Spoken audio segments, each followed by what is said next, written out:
When is the best time to drive on a gig economy platform like rideshare, food delivery, grocery shopping, package delivery, and the like?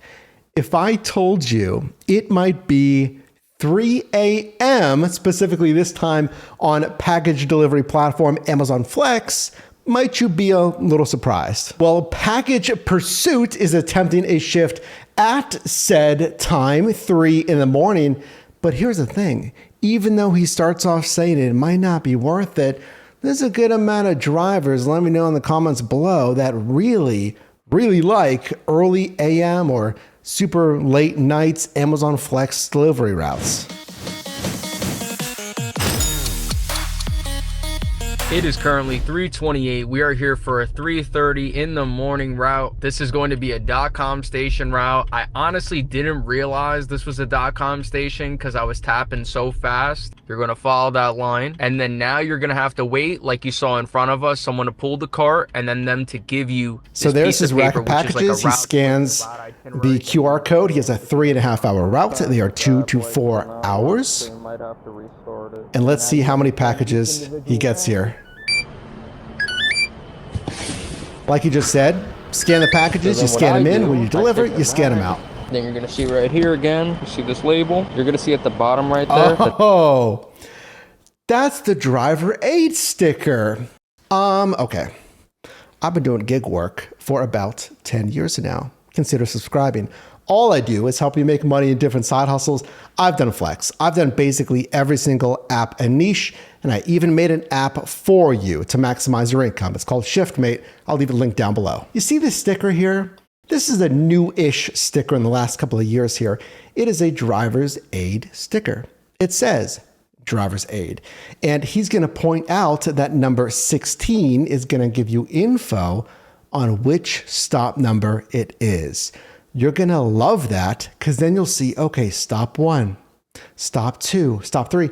You want to organize these in your car by stop number. Makes it so much more easier when you're actually making the deliveries. Trust me. That last number, 16, I think that's going to be our last stop or our last package of this route. Now, the key thing you want to do He only is has to 16 organize your packages. packages from the last stop on the bottom of your pile to the next stop, your first stop being on the top of the pile. We have now left the station. It is currently 3:46. Our estimated arrival time to get to the first stop is 4:04. That means we're 18 minutes out, 20 miles out.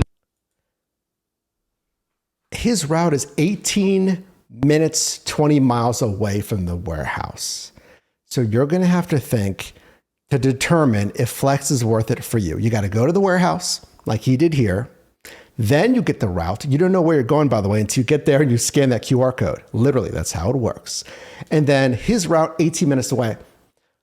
Honestly, that's not that bad because once you make the deliveries, typically they're really bunched closely together. There's no guarantee of that. 20 miles, yeah, I don't love it, but you're most likely after you drive those 20 miles, you're not going to have to drive much more. Because again, cross your fingers, it's going to be clustered together. Now, while I was there, I was asking someone where they were being sent that was next to me. They're going back to the city, man, and I wanted that route. As soon as I saw we weren't going to get as many packages as other people, I kind of figured they were going to send us farther out. We have a total of 16 stops today, which doesn't sound bad, but I do believe this route is going to take a while because of how much distance and miles is between the stops. Man. Okay, I can tell someone that's done Flex for a little bit. So he's talking about, I was concerned that I did not have a lot of packages. Why? Because you would think that's a good thing. I don't have a lot of packages. This is going to be a breeze. If you finish early, you still get the entire pay. Because sometimes, yes, you get lucky and there's not a lot of packages and you finish early, you get the whole pay. But otherwise, like he's signaling here, it could mean they're just farther apart. They're not clustered together. You're gonna have to drive 8 minutes over here, 7 minutes over here, 9 minutes over there. So yeah, you don't have a lot of packages. And yeah, it's gonna take the full time. It's because they're further apart. Now for comparison, our next stop is going to be 4 minutes away, less than a mile, 0.7 of a mile away. This route is going to have like 2 stops in each section that are close to each other. And then the next section is going to be like 6 miles, 7. Perfect. Again, I can tell that he's done Flex before. Exactly. So he's saying a couple of them are clustered, like 2 deliveries. 3 deliveries are in the same neighborhood or like adjacent neighborhoods. But then, like I told you, I'm going to have to drive however long. That's what's going to spread out this route. Now, you might be wondering, Mike, as I like your video, if you could, you might be wondering, well, I can just refuse the routes. He wants that other route. He wanted a downtown route or something. Can I just tell the person at the warehouse, hey, can you give me a downtown route? No, it's not how it works. You can't really decline. Technically you can. They might give you another route, but if you keep doing that too much, you might get deactivated entirely off the Flex platform. There's so much ambiguity, just the unknowns on Amazon Flex. And I guess like the value proposition is you don't know where you're going at all, but we're giving you predictable pay. So enjoy. I know I said stop 3 on the last one. That's because usually the first stop, they count it as the pickup location. So your pickup from the warehouse is typically stop 1. And then your first actual stop is considered stop 2. And it does get more confusing if you had multi-package locations, meaning you had multiple packages for a stop. What's going to happen is if you have multiple package to a location, it's going to throw off your package count. So if you did the first stop and it was package 1, then your next stop had 5 packages, the next package you're going to be looking for is going to be package number 7. What makes it easy is if you're looking for your next package, you're always looking for the lowest number of the package pile. And this is going for the .com stations mostly. The sub same day stations, I want to say, when you number them, it's very easy. Almost forgot to say though, we're 9 minutes out from the next stop, 7.5. Yeah, there's a 9-minute drive. Well, there is something different. I don't think I've done specifically a .com warehouse. Let me know in the comments. This is why we're a team. I'm one person here in Pittsburgh. I've been doing this a very long time. You do want to subscribe here and check out our ShiftMate app. So he's saying that the way they number orders when you're making your deliveries, like in routes, it's different between .com runs and sub same day runs. So let me know how it works out for you. It's when I'm in the middle of nowhere. That stop, I was in the middle of nowhere. There was no next door neighbors or anything. There's literally times where you'll go up to a house, by the way, and an alarm or something will start going off. Now, this is also more in the city because they want to deter package thieves. But at the same time, it is crazy. Like in the middle of the night when those go off, it's wild. Interesting. Have you ever had that? Alarms that are going off as you're making the delivery. Maybe it's because I've never done like a 7 a.m. whatever route on Amazon Flex. I've never had like proximity alarms going off for anything. Really any delivery, knock on wood, I've ever done. I think we're doing pretty good on this route. It's going, I guess, here or there. We're gonna make pretty good time on this one. I thought this route was a 3-hour route. I forgot to say that, but it's not. It's a 3.5-hour route, which is why I also think like, okay, this route makes a lot. Hold on. What's a good shift? Like he said, like, I think it's going pretty well.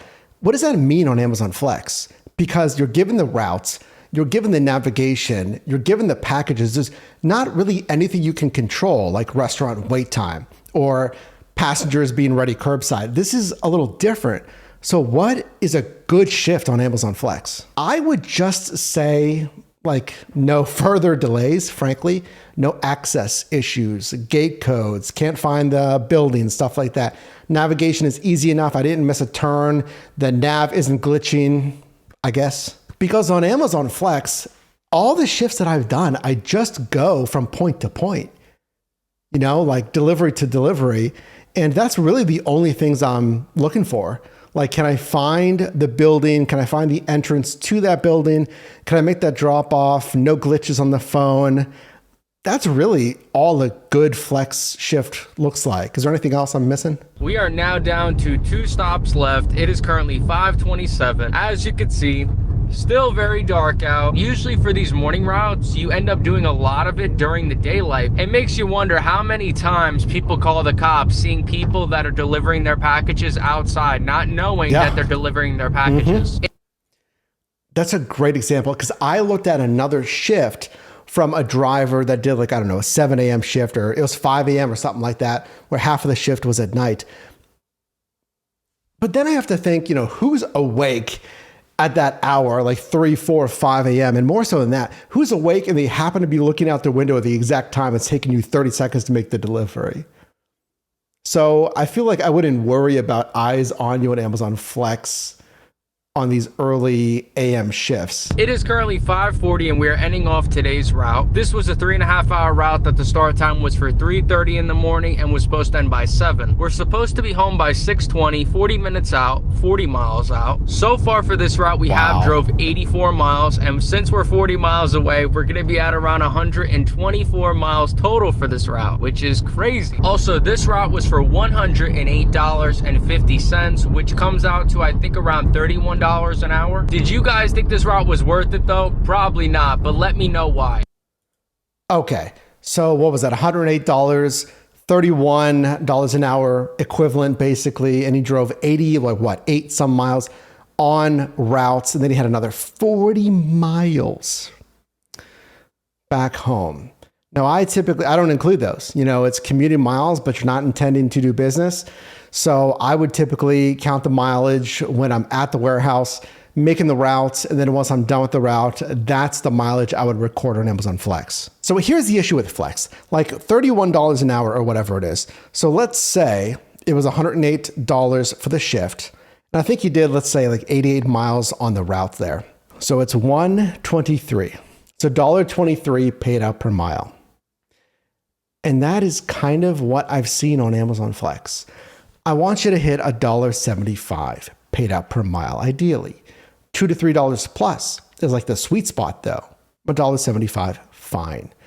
He's making $1.23. So there's the expense of the vehicle, and we're just comparing that to the optional standard deduction from the IRS. Here in 2025, business miles, 70 cents.